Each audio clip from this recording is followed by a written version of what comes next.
Hi everyone, back again with another video, and this one is for my top 10 of last year with a few kind of like best mentions or runner-ups or whatever. Um, Pretty damn good year for film. I didn't get to see a lot of movies last year, so it honestly probably would be better if I did this later on through this year, just to kind of catch up. But anyway, I'm just going to do it now. Um, if there are some really great ones I see, I'll just do a separate review on it and say that ended up in my top 10 or something like that. I'll just do like an update in that review or something. But anyway, you can always check out my letterbox page, which it's a bit of a process, but you go on a personal best to worst, and then you go to like what year, particularly you filter out what year you want to see what movies are ranked, and then you'll see my top 10. You can even do that right now. So basically this video is about actually hearing me talk about it and all that kind of stuff. And even on my letterbox I have my list of things I like, so there's not much of like an anticipation for that. You can check that out for yourself. But anyway, let's get into this. So I'm going to talk about a few runner-ups. I've actually got a few of the Blu-rays. Actually, I bought them throughout the year, so I got about 5 of them. So on Blu-ray, so I'll show the ones I've got. Yeah. Anyway, let's get into it. So let's do the 3 runner-ups. One of them I'm particularly a bit sad that it's not on there. I feel like on second viewing it'll be in my top 10. It'll probably replace my number 10. But anyway, it's not at the moment, so it is what it is.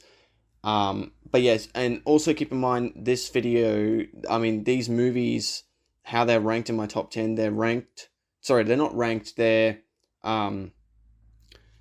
the year that Letterboxd says they were released is what I'm going by, okay? If they technically came out, the year before or whatever in some countries, I know some countries' release dates is weird, like Nosferatu came out on the 1st, but that technically came out last year, in general, but this, for us in Australia, we had to wait till the 1st.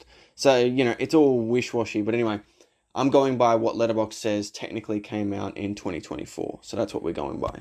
Anyway, let's get into this. So, let's talk about my first runner-up. This was one I saw earlier in the year. I'm not going to kind of go through a lot of my list of things I like. I'm just going to go off what comes up on the top of my head. I might go into a few of them and go into that if nothing comes to me in the moment. But otherwise, I'll just go by how I felt and just kind of what comes to mind. But anyway, first one is Kingdom of the Planet of the Apes. This was a surprise for me because I really liked that original trilogy, the Caesar trilogy, I guess. And I was like, oh man, I don't know about this other version one. I was like, but I actually quite enjoyed it. I found the story to be still really quite. I was into it. I was quite compelled to watch it, as I was watching it. And man, the effects are so good. Like the technology that they're doing now of this is insane. Like it's really crazy. Like going from even like Rise of the Planet of the Apes isn't terrible, but especially Maurice. Maurice looks great in all of them. The orangutan one, wow, he still looks amazing. But yeah. So, but anyway, I really did enjoy that one. Great visuals, interesting story from what I remember. And also that the human lead, the female, she was interesting as well. Interesting character, how it played out with her. So yeah, really kind of cool. And I love the stuff with the Hawks as well. That was really neat. But anyway, so that's one runner-up. The next runner-up is Monkey Man. This is something I saw early on last year as well. Man, this was a really cool action movie. It kind of gave me slight John Wick vibes, definitely. And for, what is his name? Dave Patel. For his directorial debut, Dev Patel. Um, Not bad at all, honestly. Yeah, really solid movie. Since I did click on this, let me just get a general. So yeah, I thought it was genuinely quite well shot in regards to like the action scenes, all that kind of stuff. I love that shot where he uses his teeth and stares at the knife like, what the fuck? Yeah, so pretty wild. And I thought it was a really quite fun, quite brutal, pretty good story too. It was kind of like your basic revenge story, but it was done quite well. So yeah, good stuff. I quite enjoyed Monkey Man quite a lot. It was in my top 10 for quite a while that year, but then, more movies came along and kind of pushed it down, and now it's just kind of like a honorable mention. Anyway, next one. This is the one I really wish was on my top 10, but I reckon it will be when I watch it again. I haven't got it on DVD yet. I don't think it's released just as yet.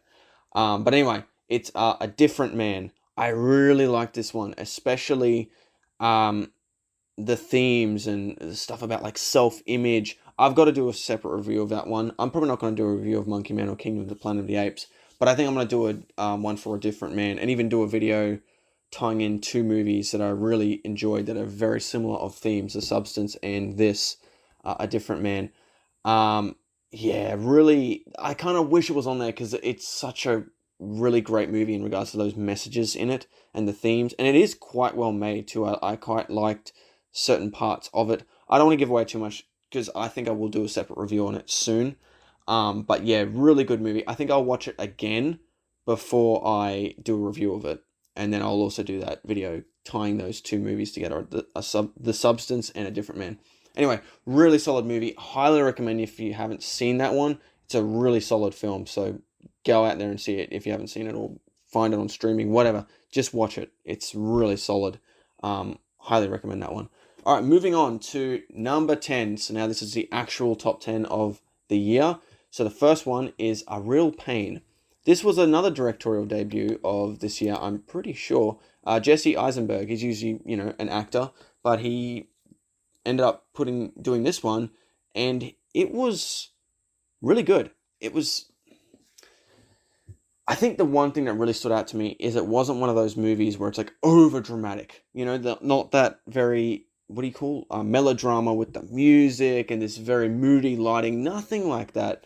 It's quite bright and colorful for the most part throughout the movie, and it's just really, yeah, it's actually rather aesthetically pleasing at times, but also really well acted. I thought the humor was nicely put throughout the movie as well.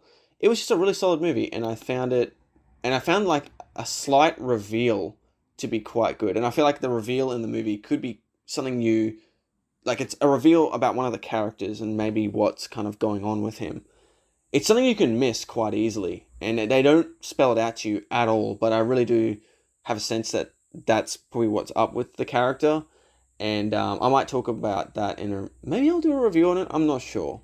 But it was interesting to see kind of like what the reveal was, and I wasn't sure if I was 100% sure with that. So I did like look it up after the fact to see if I wasn't the only one that felt that way, and that was not the case. It's definitely something to do with that as his character, it seems, that's for sure. So yeah, that was number 10. So yeah, really solid movie. I quite enjoyed it a lot, and I just kind of like the subtleties in it at times. I found the characters to be really quite good. And yeah, just, as I said, it wasn't one of these stories that was like over dramatic. It definitely had dramatic moments, but it wasn't these, those kind of dramas that are very much like, oof, like they really got to spell it out to you. It kind of was quite subtle in places, and I quite liked that. It's kind of like a quaint experience. It was, yeah, it's one of those things. Anyway, really nice. Moving on to number 9. This is, I've got actually quite a few horrors this year. What have we got? Like 4. 1, 2, yeah, I think about 4 horror movies this year, which is really cool. So it's a bit of a year for horror, I'd say. So number 9 is Heretic. Yeah, so this one, I quite liked in a sense of I thought it was going to be a Saw movie.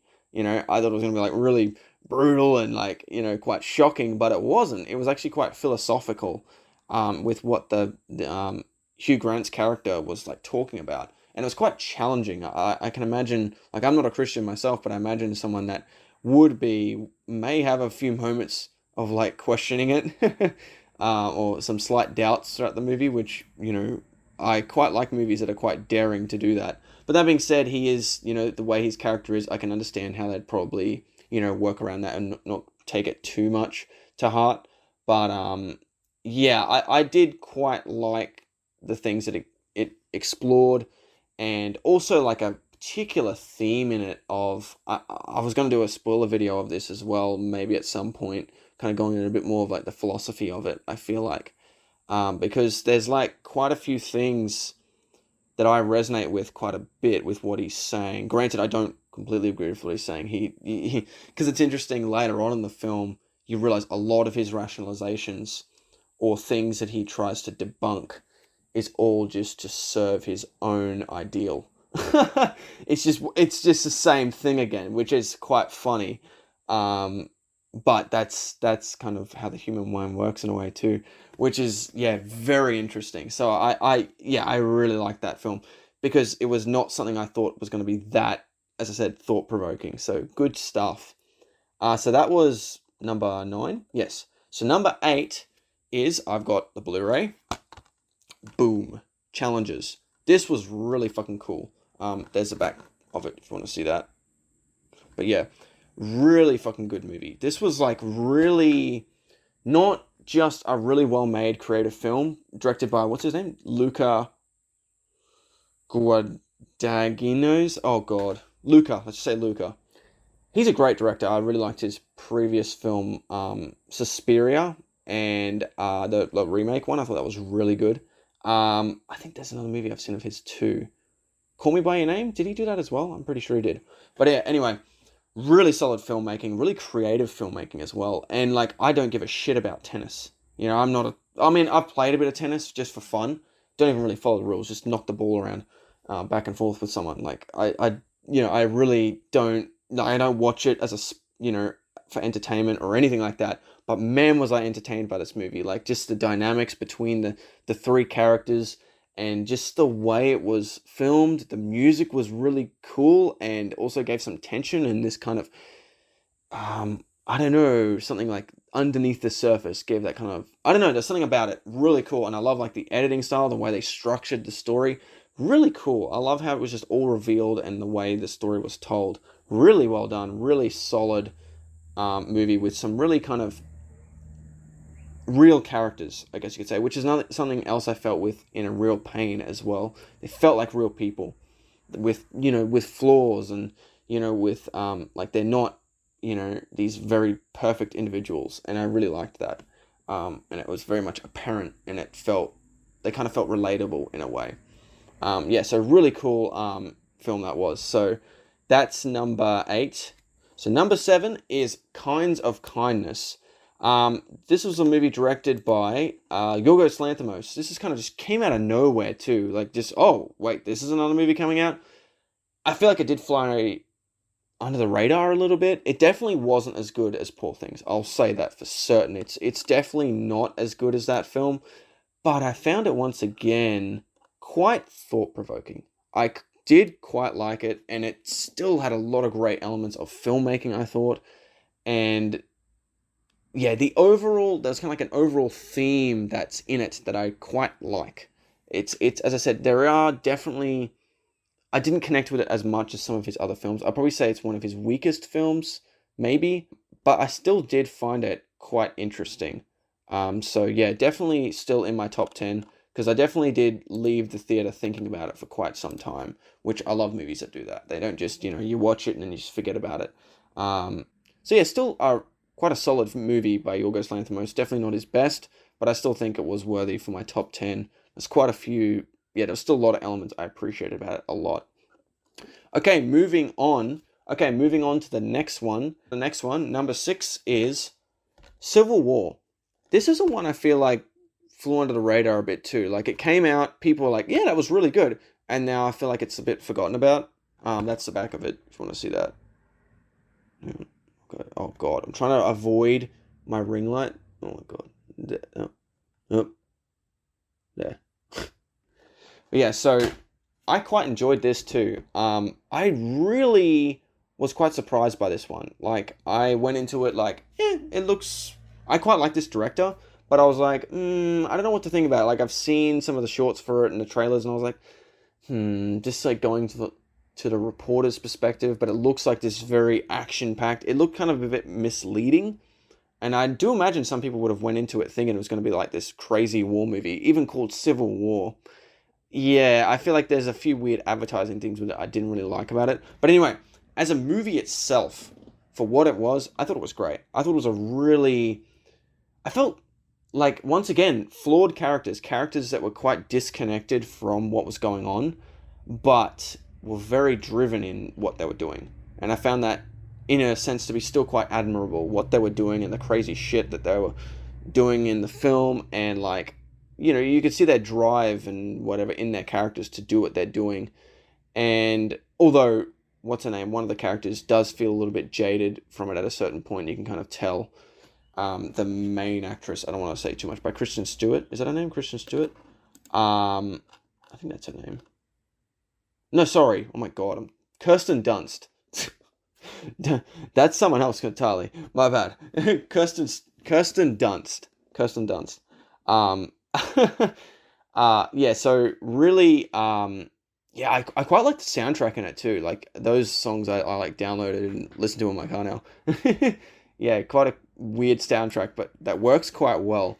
Really good filmmaking. I feel like the way it's shot feels like a photographer's filming it. Like it's got really nice that blurry backgrounds, that that, what is it, shallow depth of field? Yeah. Yeah, that shallow depth of field. Um yeah, it's really, yeah, it's really quite beautiful to look at, which kind of gives that weird contrast to what it's is, but I feel like that's the point because they are kind of like, yes, let's get these great shots of this and that and all this war stuff and people dying. Yeah, it's like really weird that they're like so thrilled by what's being shown. It's a weird disconnect, but that's the point. The point isn't to like kind of go to one side or the other because they don't. It's almost like in a way they almost don't give a shit which side wins. They just want to get the footage. It's really weird, but I like that. I like the way it's done in that sense. Yeah, so quite an interesting movie, and I did like it quite a lot. And I like that it didn't really go on one side or the other and say which side's better, which side's worse. It was just like, no, the point is these people are just there to capture it and to do their job. But they're doing their job because they're it's like a slight obsession to it. It kind of reminds me a bit of Nightcrawler in a way. But yeah, really solid movie, like that quite a lot. Now, moving on to number 5, which is Furiosa, a Mad Max saga. Is that what they called it? Furiosa Mad Max saga. I was quite surprised by this. Like, I was like I could tell in the trailer there was a little bit of dodgy CG.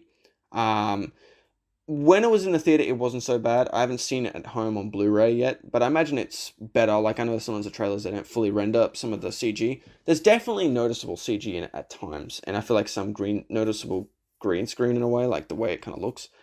But which is a bit of a bummer compared to what Fury Road was like. It looks so raw, and there's barely any use of CG at all. It's all stunt work. But man, there's still some really cool action sequences in this.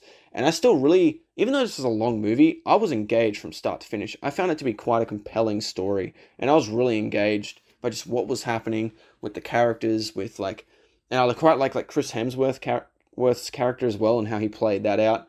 All the performances I thought were rather solid. And I really loved the tanker scene. Man, that tanker scene and the dudes flying around with the thing. Holy shit. Like, there was some really cool stuff in this movie in regards to just the action scenes. It kind of felt like an anime. It was pretty wild. And yeah, I liked it quite a lot. And there was some interesting directing choices I quite liked as well. Like, there was this interesting shot with Chris Hemsworth's character when they take over one of the tankers and whatever. And instead of getting the shot and filming all the crazy action shit, they just get a shot of Chris Hemsworth in the distance, just watching it all happening. Which I kind of like that restraint in a way, and just kind of showing, because there's enough action in the movie for it to be satisfying. So it was just a different perspective and a bit of restraint, which I thought was quite interesting. Considering it's an action movie, usually action movies are right in amongst it, but there was a bit of moment of restraint there, which was interesting. But yeah, overall, just a solid movie. I quite liked it. I was compelled, start to finish. Definitely not as good as Fury Road, no. But not bad at all. Next one. This is another one I have on Blu-ray. I hate the cover. It's one of the worst covers I've gotten in a long time, but it's a really good movie. I was quite surprised by it. Longlegs. Yeah, I know. The cover sucks. Honestly, this would be a better cover. Look, that picture. What do you think? That's so much better, right? Or this, right? I don't know what the hell they were thinking. The back, oh god, that light is killing it.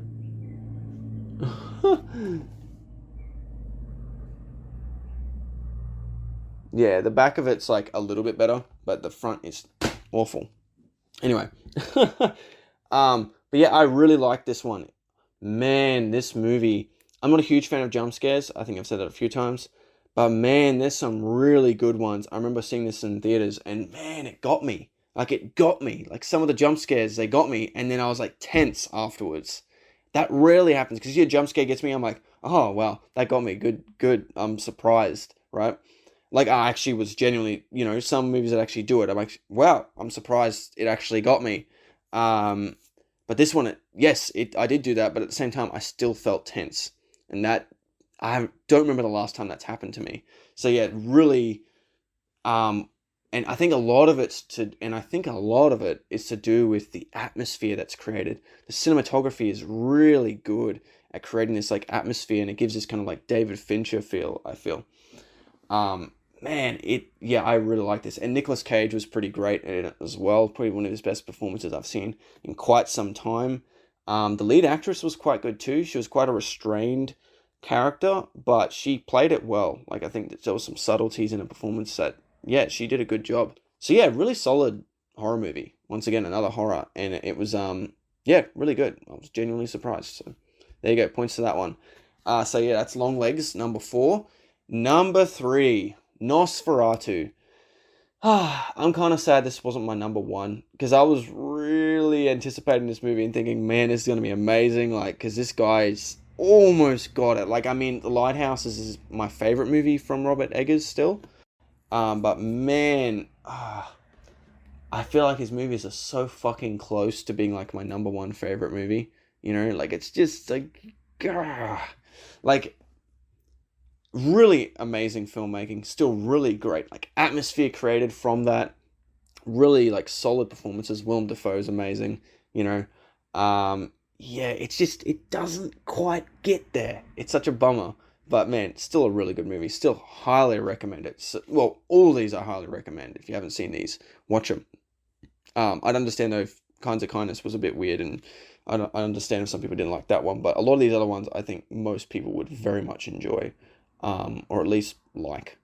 But anyway, yeah, so Nosferatu, yeah, it's such a bummer, man. I have got a review of it, so if you want to hear more of my thoughts on that one, definitely check that out. But yeah, it's just great movie though. One particular bit I really loved was the chariot scene. There's this chariot that picks up Nicholas Holt's character. Holy shit, that sequence, and probably like there and probably like maybe 10, 20 minutes later, that's probably one of the best moments in the whole movie. Like this, the tension in that shit is so good, and it feels like he's just being pulled along like a puppet, so good. And there's a particular moment too where he's actually floating slightly. It's very subtle, you can kind of almost miss it. I don't think it's given away too much, but when he's getting up into the carriage, he's like floating up into it very slightly. Man, such a great shot choice. And then I love too, when he's floating up into the thing, it goes right up. Oh, it's not going to actually work here, is it? It goes right up to black, and then it goes into the next shot with the chariot going down, and then you see the thing like in the trailer. Holy shit, like just such a great choice of like the flow between the shots. That's something I really love about Robert Eggers too, is just a sense of flow to his movies, and the way like the long takes happen and with the actors and all the staging. It's so good. That's why I love his movies. It very much reminds me of something like Stanley Kubrick or something like that. It just keeps you locked in, you know. That being said though, I do slightly feel like the movie could have been slightly shorter. Even though I said like there's a great flow to it, there are times when I'm like the story for what it is, I feel like they could have trimmed it down, because it's we've heard this stuff before. There's a lot of movies that have very similar stuff. Granted, it is a remake of an original movie from a long time ago that I think it was based off a novel or something. Which, yeah, back then it would have been quite original, but now that's not the case. But I kind of get why people want to keep it like that, but it just does extend the runtime in a way where it's a bit over 2 hours, and I'm like, it honestly could have been trimmed down a bit, and I think it would have been a bit more. It would just have been like less moments of like, okay, I get it, I know what's going on. I've seen other movies very similar to this. Let's move it along. But there was still a lot of good moments that I very much liked, and the build up was still really great. Anyway, great film. check out my review if you want to hear more about that. Next one, number 2, is Dune Part 2. I'm not a huge fan of this cover as well. The cover's okay. It's not as bad as fucking Longlegs. But I honestly quite like this one. It's simple, and it says it all. I don't know, there's something more simple about it. This one's like, just get the cast and clutter it up. Anyway, whatever. It's fine. It's not as bad as I said as that other fucking one. But anyway, yeah, this is great. Like, actually, the first time I saw it, I thought it was really good and really, really great, actually. It just wasn't, I felt like it wasn't as good as the first one, but then I watched it again and I thought it was so much better. On second viewing, I thought, man, this movie's actually pretty great. So, yeah, I quite enjoy Dune Part 2 quite a lot. Definitely an improvement. Well, granted, I actually haven't seen, what's his name? David Lynch's Dune, but I've heard that it's not that great. Like, it has its moments, but I've seen a couple of clips from it, like especially the sandworm scene where he gets on it. I was like, that looks so goofy. But anyway, but man, the sandworm scene in this, when he like drops down on it and oh god, sorry, my throat's getting dry. Ugh. And I'm out of water. Oh, it's like Beau is Afraid all over again. Oh shit. Anyway, where was I? But yeah, the sandworm scene, and then like when he finally gets up on it, that music kicks in. So good, so good. I love it. Yeah, so great soundtrack, still great. Really solid filmmaking. I love the slight uses of slow-mo throughout it as well. Particular shot when he's like walking along and his cape's flowing and shit, and the sandworm's like over in the background. Man, such a good fucking shot, and in like slow motion. Good stuff. Really epic. But I love as well that there is a slight sense of like, man, this guy, I mean, yeah, in a way, he's kind of like a hero, but at the same time, he's kind of doing the same shit everyone else has been doing. It's all just like power dynamics and all that. And I do find that quite interesting. I heard like an analysis on this thing called The Philosophy of Dune. It's actually a really interesting video. I might put it down the link below if I remember. Yeah, because that was a really great video. It dove a lot into stuff, and I was like, wow, I didn't realize the complexity of this whole thing. So knowing that and then watching it a second time, it gave me so much more understanding of it. But I do love the subtlety of this movie. Like, you could not watch that stuff and still be really compelled by the film. There is a new part of the score too I like as well. It's with, I think, a flute or something. I really like the use of that soundtrack as well throughout the movie. I might briefly play it for a few seconds. If it gets copyrighted, well, you won't hear it. You'll just hear me say. Anyway, really solid movie. So yeah, Dune Part 2 was really great. Yeah, awesome movie. Really solid. I'm actually going to say this right now. For probably a few people want to kill me for this, but I actually like Dune Part 1 and Part 2 actually more than the Lord of the Rings trilogy. I know I'm going to die right now, but man, I think the filmmaking is so fucking good. Like, Denis Villeneuve really knows his stuff. I feel like on how to film things and all that. Granted, I feel like with Lord of the Rings, the emotional impact's more there. I'd have noticed this a bit more with Denis Villeneuve's films, and even with Robert Eggers, there's a slight, sometimes, lack of emotion. Granted, I think I felt it a bit more the second time I watched Dune Part 2.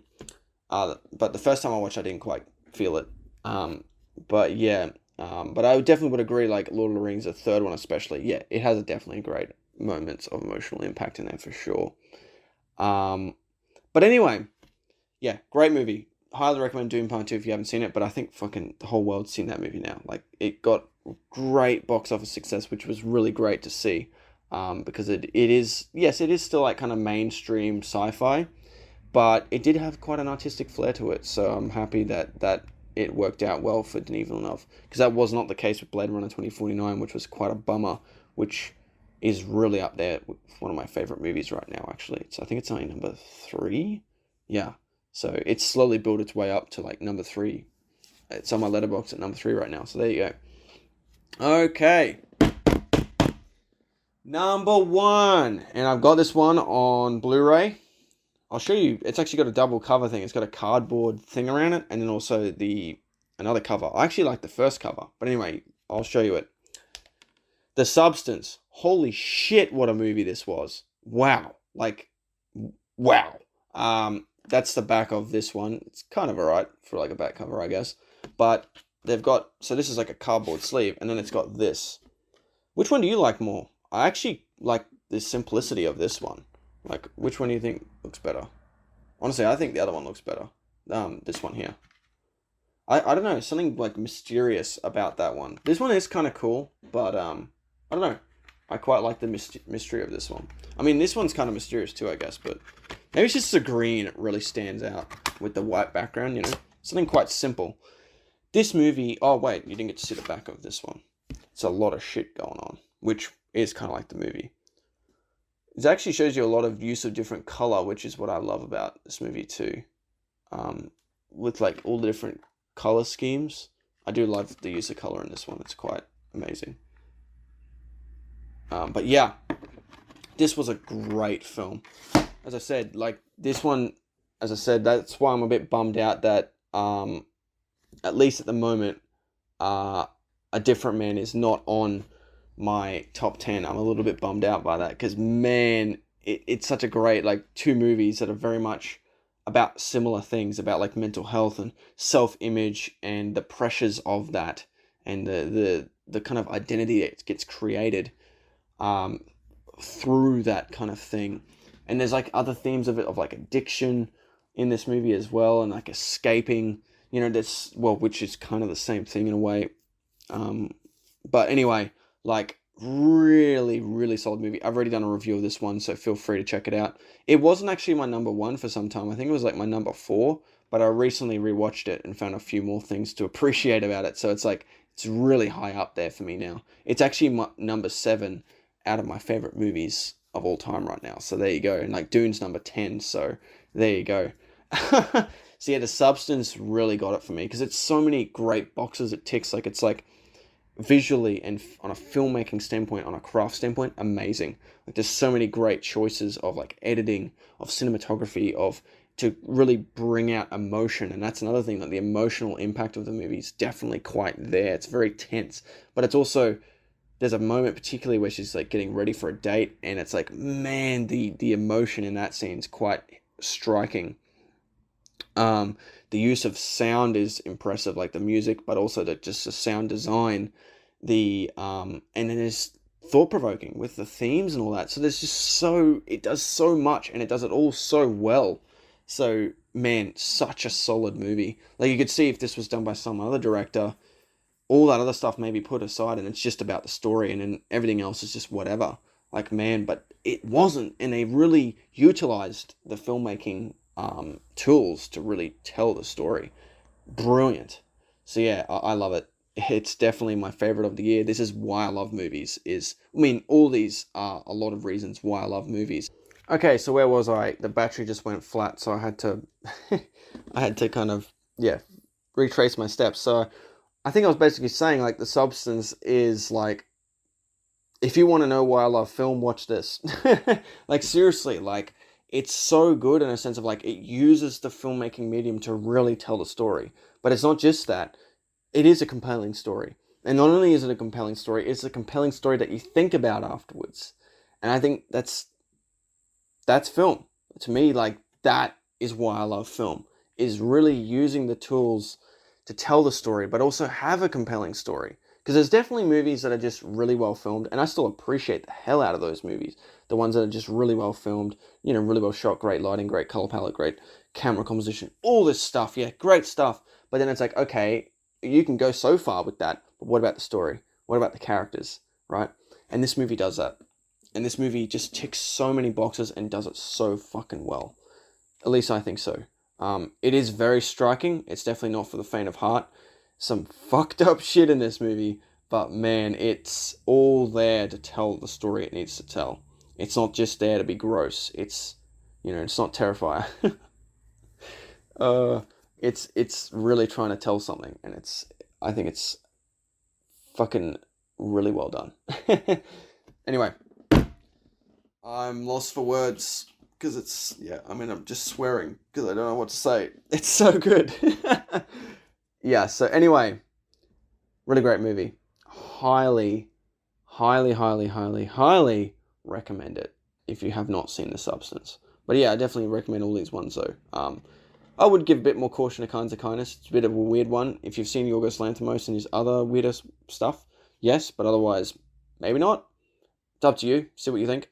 But yeah, definitely recommend The Substance. But if you're probably not the most faintest of heart, if you're someone that, doesn't like crazy shit that gets a bit gory, maybe not.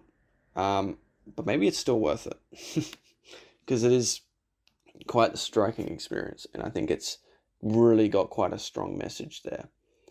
It helped me to view the whole struggle of beauty in a way too. I definitely, notice, and take care of my appearance to some extent, but man, I can understand why some people it's such an obsession, and it can really take you over. And it does give me a sense of like empathy towards someone that's really trying to, maintain that or to try and keep up an image because of that. Yeah, very interesting stuff. But anyway, that is my top 10 of 2024. Yeah, good stuff. Pretty great year of movies, honestly. As I said, I didn't get to see everything this year. I think there's a few that I missed out on. That I want to see. I can't think of them off the top of my head. If you have got me some recommendations, please put them down in the comments below of what came out last year. Maybe I can do even a reaction video on it, or at least maybe like a review or something. We'll see what I can do. Did Barbie come out last year, or was that the year before? I think that was the year before. I still haven't seen that, so I was thinking of doing a video on that soon, maybe a reaction video or something. But anyway, because I heard that is pretty damn good too. No, that was definitely the year before. That wasn't last year. Yeah. Because that came out same year as Oppenheimer, and that was a whole Barbenheimer thing. So yeah, that was the year before. But anyway, this was still a really good year for film. After that, that's quite in the past now, but after that, all that COVID craziness, there was a bit of a spell for movies. But it's getting back on track again. There's some actually really good stuff. As I said, quite a year for horror for me. Like The Substance, Nosferatu, Longlegs, and Heretic, and even in a way, Kinds of Kindness in a way. Yeah. But yeah, like some really solid horror movies of this year. So I wonder what next year is going to bring. A few action ones, like, what is it? Dune, Furiosa, Civil War in a way. A few dramas, I guess, like Challenges and A Real Pain. Yeah, there you go. Yeah, so that's my top 10 of the year. Put down your top 10 of the year. I'd be curious to hear, like, as I said, and recommend me some maybe I haven't seen. Check out my Letterboxd as well if you want to see all the other movies I saw this year. I only saw 24 films, so I didn't see a lot this year. Yeah, but it wasn't a bad year. It just, yeah, I only saw 24, so there you go. I haven't seen a lot this year, so only 14 others aside from my top 10. So probably there's definitely a lot more I need to check out from last year. Because I didn't get to see, I think what was it, Wild Robot or something like that? I never saw that. I heard that was pretty good. Didn't get around to seeing it. But yeah, I'm hoping this year I get to see a bit more. I'll try and get in a bit more of a routine of seeing some more movies, but I'll see how I go. But otherwise, I'll keep making my content. I'm happy to, move to this new year with more videos. As I said, that's why I've done this video. I don't think I did a top 10 last year, and then I also did a review of Nosferatu. I'm just trying to get a bit more content out, getting a bit more of a flow. Because, there was a bit of a dry spell I had there where I was just getting really stuck with a reaction video for ages, and it took me like a month and sometimes a month and a half. Like, fuck, the last one took me almost 2 months, I think. It was just too much, and so I'm going to break, I think, down my reaction videos into parts now, just so I can flow a bit more content out. Otherwise, I just get stuck on one video for ages. I don't really like that. It becomes a bit more of a grind. It's nice to have a bit more variety and just getting a bit more content out for kind of my sake, even if they don't get as many views, just to kind of keep me in that routine of that pattern of, recording, editing, uploading, rendering, all that stuff, to kind of keep all that pattern going. Otherwise, you're just editing for like ages, which is just, it gets a bit too much at a certain point. I like to have those switching of things. So yeah, a bit more of a change of what I released this year, and, breaking down my reaction videos into parts. But I think I'll still get some good, but hey, I'll get some more content out for you. So I think that'll be better for some of you that do watch all my stuff. So there you go.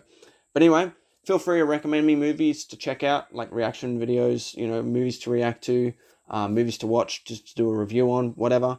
Just put it down in the comments below, and yeah, I'll get to them at a certain point. I mean, my watch list is fucking massive, so it may take me a while with some of them. But that being said, if a lot of people keep recommending me the same movie, I will put it higher up on the list because it'll get me intrigued to see what the hell you guys are talking about. So so yeah. Anyway, that's it for this video. Thank you very much for watching. If you've watched all the way up to this point, might as well hit the subscribe button and like in the video if you haven't already, and share it too. I'd very much appreciate that. And yeah, that's it. Hope to catch you folks in the next one. And Happy New Year as well. Bye-bye. Thank you.